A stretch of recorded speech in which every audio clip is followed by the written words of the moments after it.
ہم کیوں نمازوں سے محبت نہیں کرتے؟ بے نمازی، میں آپ کو یقین کریں وہ وعیدیں سنا نہیں سکتا، لیکن ٹرائی ٹو انڈرسٹینڈ یہ جرم کتنا بڑا ہے۔ تمہیں پورے دن میں 5 بار اللہ کی بارگاہ میں سر جھکانے کا ٹائم نہیں ملتا۔ اللہ سے وعدہ کر لو، آج پکی نیت کر لو، کچھ بھی ہو جائے آج کے بعد ہماری کوئی نماز قضا نہیں ہوگی۔ آپ کو پتا ہے نمازی کو تحفہ کیا ملے گا؟ ہائے ہائے، نماز کے فضائل تو سنو یار۔ نماز کو عماد الدین کہا گیا، دا پلر آف اسلام۔ اس بلڈنگ میں کسی بھی بلڈنگ کے پلر نکال دیں، بلڈنگ کا کیا ہوگا؟ گر جائے گی نا۔ ہماری بلڈنگ میں پلر ہی نہیں، اگر ایمان کا پلر ہے اسلام، نماز جو ہے۔ نماز میرے آقا کی آنکھوں کی ٹھنڈک ہے۔ نمازی کو پل صراط پر نور عطا کیا جائے گا، نمازی کی قبر روشن کر دی جائے گی، نمازی کی قبر کو تا حد نگاہ وسیع کر دیا جائے گا۔ اور سنو، سب سے بڑا انعام جو نمازی کو ملے گا کہ اسے بروز قیامت اللہ کا دیدار کروایا جائے گا۔ جس خالق نے مجھے بنایا اس کا دیدار مجھے کرایا جائے گا، پھر میں نماز کیسے چھوڑ دوں؟ اور اس کے برعکس اشجع الاقرا، حدیث کے الفاظ میں بیان کر رہا ہوں، ایک گنجا سانپ بے نمازی پر قبر میں مسلط کر دیا جائے گا، جو قیامت تک نماز نہ پڑھنے کے سبب اسے مارتا رہے گا۔ کیسے برداشت کریں گے؟ کیا فائدہ اتنے بڑے بڑے گھروں کا، اتنے پیارے بیڈ رومز کا اور اتنے خوبصورت باتھ روم کا؟ جس قبر میں جانا ہے اگر وہاں سانپ اور بچھو ہے تو بیکار ہے یہ گھر۔ ارے دنیا میں اللہ نے اچھے گھر دیے، اب قبر بھی اچھی بنانے کی فکر کرو نا، کہ میں مروں تو ادھر بھی چین سے رہوں۔ تو سب سے پہلا فرض نماز ہے، سب سے پہلی بڑی نیکی نماز ہے۔ لوگ کہتے ہیں وظائف بتاؤ، کیا خوبصورت بات میرے پیر و مرشد فرماتے ہیں، مسلمان مرد بالغ کے لیے سب سے بڑا وظیفہ 5 وقت کی نماز ہے۔ نماز پڑھنی نہیں اور وظائف پوچھنے، پہلا وظیفہ نماز ہے۔ تو آج نیت کر کے جانا ہے۔ اور سنو، بے نمازی کے بارے میں میرے آقا فرماتے ہیں، نبی پاک علیہ الصلوۃ والسلام نے اپنے دونوں ہاتھوں کو اس طرح ملا کر بتایا کہ بے نمازی کو قبر ایسے دبائے گی کہ اس کی پسلیاں ٹوٹ پھوٹ کر ایک دوسرے میں پیوست ہو جائیں گی۔ کیسے سہ سکیں گے؟ بہانے نہ کرو نماز سے، طبیعت ٹھیک نہیں ہے تو فلاں کام ہے، کسی صورت میں نماز معاف نہیں ہے۔ لیکن ہاں، یا تھوڑے تھوڑے بہانے پر، یار بس آج طبیعت ٹھیک، اگلے جمعے سے نماز پکی، بس ابھی 2 دن بعد نماز پڑھوں گا، نہیں۔ آپ جہاز میں ہیں، آپ ٹرین میں ہیں، آپ بس میں ہیں، آپ سفر میں ہیں، آپ گھر میں ہیں، آپ نے نماز پڑھنی ہے۔ اور یقین کریں، خوش نصیب ہیں وہ لوگ جو نماز کے پابند ہیں۔ یقین کریں، ان کو نماز کے بغیر چین بھی نہیں آتا۔ جو پکے نمازی ہیں نا، ان سے ملیں آپ کبھی، اور ماشاءاللہ یہاں بہت سارے ایسے ہیں، ان کو تو جس طرح کھانا نہیں کھائے بغیر چین نہیں آتا، لگتا ہے ابھی تک عشاء نہیں پڑی، یار ابھی میری ظہر باقی ہے۔ اب ان کو ریکال اندر سے آتی ہے، ان کو یاد نہیں کروانا پڑتا۔ جس دن تم نے نماز کی عادت بنا لی، نماز تمہاری زندگی کا حصہ بن جائے گی۔ امام محمد غزالی علیہ رحمت اللہ الوالی لکھتے ہیں کہ بنی اسرائیل کا ایک بڑا مغرور شخص تھا، بڑا ایروگنٹ تھا، بڑا اس کا کر و فر تھا۔ ایک بند کمرے میں بیٹھا تھا، اچانک ایک شخص کمرے میں داخل ہوا اور اس مغرور شخص کی طرف لپکا۔ تو وہ بڑا تکبر والا آدمی تھا، وہ بڑا غصے میں آ گیا اور کہتا کہ تم ہو کون؟ میرے کمرے میں آ کیسے گئے؟ تمہیں آنے کی اجازت کس نے دی؟ تم جانتے نہیں میں کون ہوں؟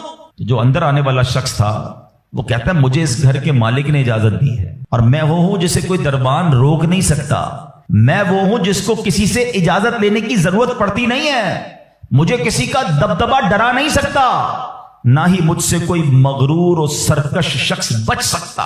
اب جیسے ہی یہ باتیں سنی نا، تو مغرور شخص جو تھا وہ ڈرنے لگا، وہ کانپنے لگا، وہ گھبرا گیا۔ وہ کہتا ہے کہ آپ تو ملک الموت معلوم ہوتے ہیں، کیونکہ جس کو کوئی نہیں روک سکتا، جس کو کسی کی اجازت کی ضرورت نہیں ہے، جس کو کسی کا دبدبا کرو فر ریزسٹ نہیں کر سکتا، وہ ملک الموت کے سوا تو کوئی نہیں۔ لگتا ہے آپ ملک الموت ہیں؟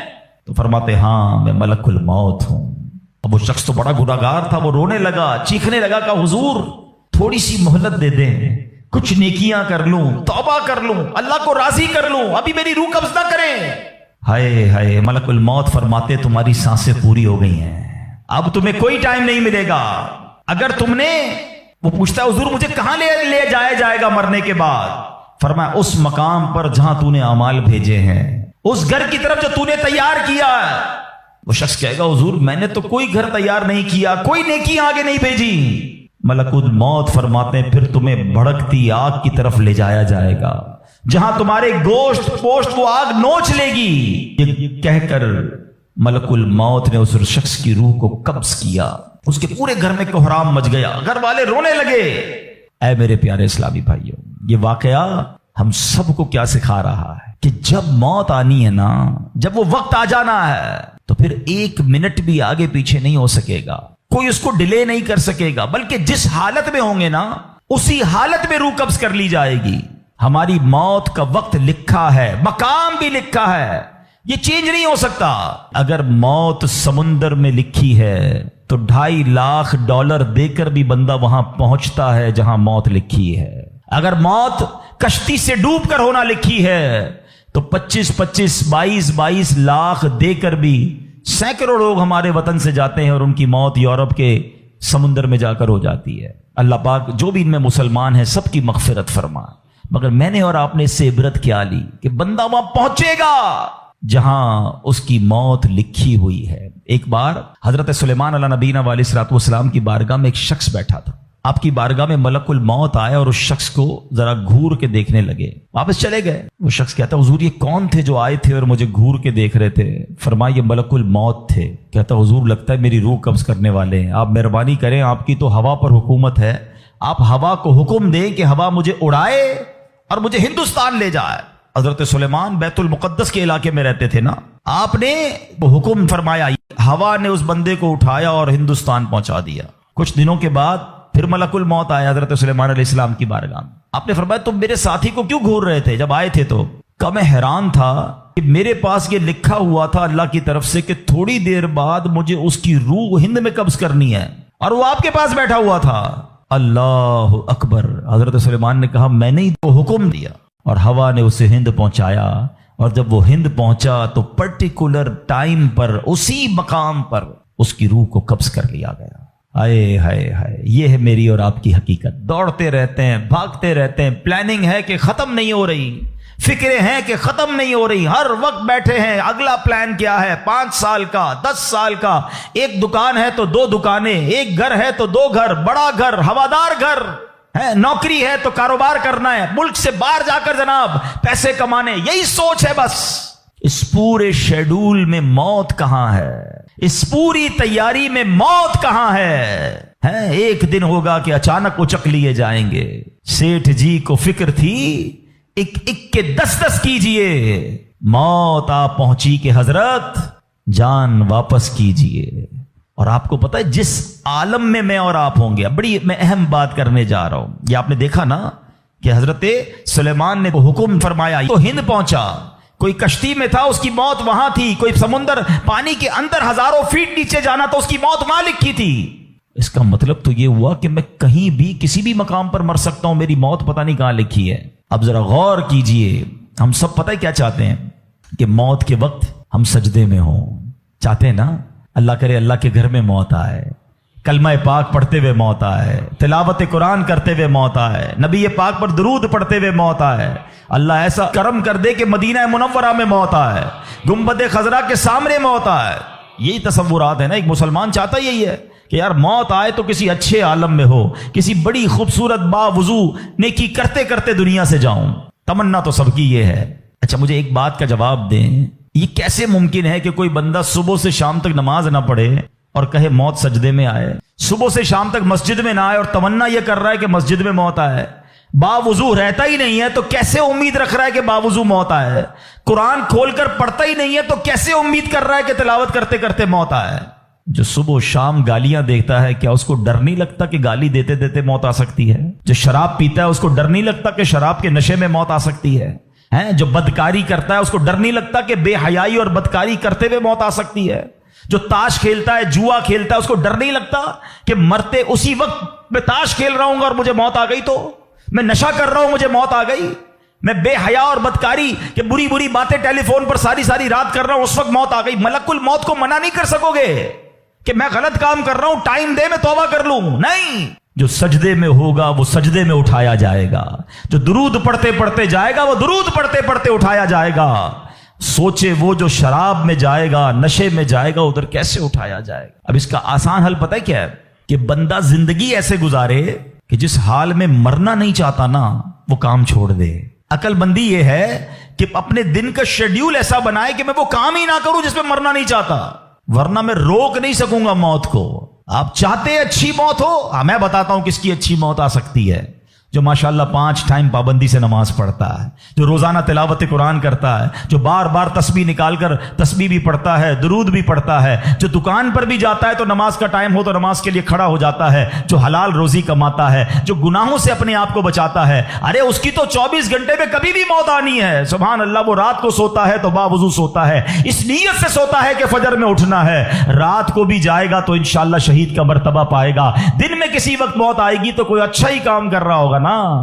اب آپ سوچ لیں کس عالم میں مرنا ہے. اچھا ایک اور دل پر چوٹ کرنے والا جملہ سن لو.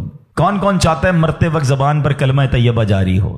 ہائے ہائے. فضیلت پتہ ہے کیسی ہے؟ حدیث پاک میں آتا ہے جس کی زبان پر, حدیث کا مضمون ہے, آخری کلمہ لا الہ الا اللہ ہوگا, دخل الجنہ, وہ جنت میں داخل ہو جائے گا. ہم ہر مسلمان چاہتا ہے. ٹھیک ہے, آپ سب نے ہاتھ اٹھایا کہ آپ سب چاہتے ہیں مرتے وقت کلمہ پاک زبان پر ہو. اب ہاتھ نہیں اٹھانا, آپ سے پوچھ رہا ہوں, اپنے آپ سے ہی پوچھ رہا ہوں, آج پورے دن میں کتنی بار کلمہ پڑھا ہے؟ اس پورے ہفتے میں کتنی بار کلمہ پڑھا ہے؟ عجب کہانی ہے ہماری, یقین کریں عجب کہانی ہے. مرتے وقت سب کو کلمہ چاہیے, زندگی میں کلمہ پڑھنے کا ٹائم نہیں ہے. اللہ اکبر. سکرات کو جانتے ہو کیسا ہوگا؟ زبانیں سخت ہو جائیں گی, بندہ اتنی تکلیف میں ہوگا کہ کوئی لفظ ہی نہیں نکلتا منہ سے. ہمارا تو بخار میں لفظ نہیں نکلتا, سکرات کی کیا بات کروں میں. جس وقت زبانیں بھاری ہوں گی کلمہ کیسے ادا ہوگا جب تم نے زبان کو عادی نہیں بنایا. ہاں, ایک بزرگ کا بڑا پیارا کال میں نے سنا تھا. وہ فرماتے ہیں اپنی زبان کو کلمے کا عادی بناؤ, جس وقت سکرات کا عالم ہوگا زبان بھاری ہوگی اس وقت بھی کلمہ جاری ہو جائے گا. مبارک ہونے جو روز کلمہ پاک کم از کم ایک تسبیح تو پڑھ لیا کرے یار. 100 بار کلمہ پڑھنے میں دیری کتنی لگتی ہے. کلمہ پاک اچھا افضل الذکر, حدیث پاک میں کہا گیا سب سے بہترین ذکر جو ہے وہ لا الہ الا اللہ ہے. کتنا کرتے ہیں ہم؟ سوچے نا, ہم اب اپنے آپ کو کتنا دور رکھے ہوئے ہیں اپنی موت کی تیاری سے, اپنی آخرت کی تیاری سے, اپنی قبر کو روشن کرنے کی تیاری سے. نہ کریں میرے پیارے اسلامی بھائیوں ایسا. صرف دنیا نہیں ہے, ہم اس دنیا میں آئے ہیں نا. قرآن کہتا ہے, سورہ ملک پڑھتے رہتے ہو نا, قرآن میں رب کیا فرماتا ہے؟ الذی خلق الموت والحیات لیبلوکم ایکم احسن عملا. اللہ اکبر. اس میں کیا فرمایا رب نے؟ جس نے موت اور زندگی پیدا کی کہ تمہاری جانچ ہو کہ تم میں کس کا کام زیادہ اچھا ہے. میں اور آپ جو آئے نا دنیا میں, واٹ از دا ریزن؟ موت اور زندگی کو پیدا کرنے کا مقصد یہ ہے کہ چیک کیا جائے کون اچھے کام کر کے آتا ہے. یعنی آسان لفظوں میں ہم سب کو امتحان کے لیے بھیجا گیا ہے. ہم اس دنیا میں آئے ہیں, ہمارا ٹیسٹ ہو رہا ہے. آپ کہیں یار اتنا بڑا ٹیسٹ؟ ہاں, یہ 50 60 70 سال کا ٹیسٹ ہے. اور اس کے بعد جو اچھے اعمال لے کر جائے گا, 3-4 گھنٹے کے امتحان کے بعد ایک کلاس آگے بڑھتے ہو نا, ایک آپ کا درجہ آگے بڑھتا ہے. تھوڑا ٹیسٹ بڑا ہے مگر انعام ایسا ہے کہ جنت میں داخل ہو گئے تو پھر کبھی نکالے نہیں جائیں گے. ہاں, قرآن کہتا ہے ہم فیہا خالدون, ہمیشہ ہمیشہ جنت میں رہیں گے. اگر جنت میں جانا ہے تو یہ ٹیسٹ پاس کرنا ہے. یاد رکھیے صحابی رسول حضرت طارق محاربی رضی اللہ تعالیٰ فرماتے ہیں, اللہ پاک کے آخری نبی صلی اللہ تعالی علیہ وسلم نے مجھے نصیحت کرتے ہوئے فرمایا, یا طارق استعد للموت قبل الموت, اے طارق مرنے سے پہلے موت کی تیاری کر لو. ہاں, یہ نبی پاک نے فرمایا. اچھا میں ایک سوال کرنا چاہتا ہوں. اگر میں آج آپ سے ایک سوال کروں کہ ہم میں سے کسی کو پتا چل جائے کل کا دن آپ کی زندگی کا آخری دن ہے اور کل رات آپ دنیا سے چلے جائیں گے, ایک دن ہے آپ کے پاس, ایک مسلمان اس ایک دن کو کیسے گزارے گا؟ سچ بتائیے. کیا وہ کل دکان پہ جا کے کاروبار کرے گا؟ کیا وہ کل جا کے پیسے ڈبل کرنے کی کوشش کرے گا؟ کیا وہ کل جا کے فرنیچر مارکیٹ میں فرنیچر بنوائے گا؟ یا کل جا کے معاذ اللہ دوستوں کے ساتھ فلم دیکھنے گیا چاہے گا چلو یار آخری دن ہے ذرا موج مزے کر لوں؟ یہ کیا کرے گا؟ اگر عقل مند مسلمان ہوا تو ایک دن ہے تو مسجد میں گزارے گا, تلاوت میں گزارے گا, توبہ میں گزارے گا, ذکر و اذکار میں گزارے گا, ہیں اللہ پاک سے معافی میں گزارے گا, کیونکہ آخری دن ہے. یہی کرو گے نا اگر پتہ چل جائے. مجھے بتاؤ کیا ہمیں پتا ہے ہمارا آخری دن ہے کہ نہیں ہے؟ ہمیں تو کل کی بات چھوڑے آج رات کا نہیں پتا ہے, تو پھر کیوں تیاری نہیں کر رہے؟ پتا چل جائے تو تیاری کریں گے. میں تو پہلے ہی بتا رہا ہوں آپ کو. آپ میں سے کتنے لوگ بیٹھے جن کو پتا ہے کل صبح تک زندہ رہیں گے؟ مجھے بھی نہیں پتا, آپ کو بھی نہیں پتا. جب پتہ ہی نہیں ہے تو پھر کیوں تیاری نہیں کر رہے؟ پھر کیوں توبہ نہیں کر رہے؟ پھر کیوں حرام کی طرف ہم جاتے ہیں؟ خدا را یاد رکھیے میرے پیارے اسلامی بھائیوں, قبر میں جا کر اتنا پچھتاوا ہوگا گناہگار کو. بلکہ روایتوں میں آتا ہے پیارے آقا علیہ الصلوۃ والسلام نے فرمایا جس کا مضمون ہے مرنے کے بعد نیک بھی پچھتائے گا گناہگار بھی پچھتائے گا. عرض کی حضور گناہگار پچھتائے گا، یہ تو سمجھ آتا ہے، نیک کیوں پچھتائے گا؟ فرمایا گناہگار تو گناہ کی وجہ سے پچھتائے گا، حدیث کا خلاصہ ہے۔